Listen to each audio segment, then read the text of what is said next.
सरफरोशी की तमन्ना अब हमारे दिल में है, देखना है जोर कितना बाजुए कातिल में है। दोस्तों, हमारे देश में भाषाई विवाद बहुत अलग अलग राज्यों में चल रहा है। जैसे महाराष्ट्र में मराठी को लेकर, तमिलनाडु में तमिल को लेकर, यानी भाषाई विवाद से तात्पर्य भाषा से संबंधित विवाद।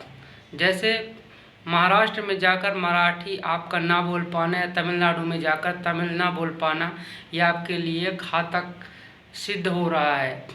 ऐसा कहा जा सकता है, मुझे ऐसा लगता है कि अब तो हमें हमारे देश के राज्यों में जाने के लिए, घूमने के लिए या जॉब करने के लिए या व्यवसाय करने के लिए वीज़ा की ज़रूरत पड़ेगी। वीज़ा से तात्पर्य आपको महाराष्ट्र जाने के लिए मराठी सीखनी पड़ेगी, तमिलनाडु में जाने के लिए तमिल सीखनी पड़ेगी, यानी अलग अलग राज्यों में जिनकी जो भाषा है वो हमको सीखनी पड़ेगी।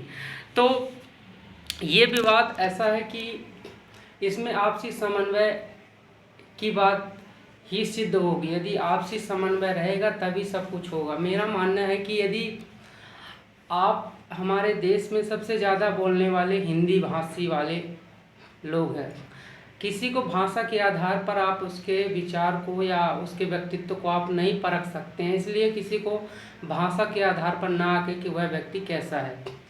तो सबसे पहले यदि आप अलग भाषा वाले हैं, दूसरे स्टेट में जाते हैं तो घूमने के लिए जाते हैं, तो हमारा संविधान हमें अधिकार देता है कि हम अपने भारत देश के किसी भी राज्य में घूम सकते हैं बिना किसी परमिट के या बिना किसी लैंग्वेज को सीखे हुए अपनी भाषा में। लेकिन मेरा मानना है यदि आप किसी अन्य राज्य में व्यवसाय करने के लिए या रोजगार करने के लिए जाते हैं तो उसके लिए महत्वपूर्ण है, बहुत समय के लिए जाते हैं तो वहाँ की थोड़ी बहुत बेसिक भाषा सीख के रखिए, ये आपके लिए ही लाभदायक होगी। बहुत से लोग ऐसे हैं कि जो कहते हैं कि नहीं हम तो भारत के हैं तो हम केवल हिंदी ही बोलेंगे, दूसरी भाषा नहीं बोलेंगे। तो देखो दोस्तों, अपनी भाषा पर गर्व करना है, ओके, लेकिन दूसरी भाषा का भी सम्मान करना है। यही एक अच्छे व्यक्ति की पहचान है।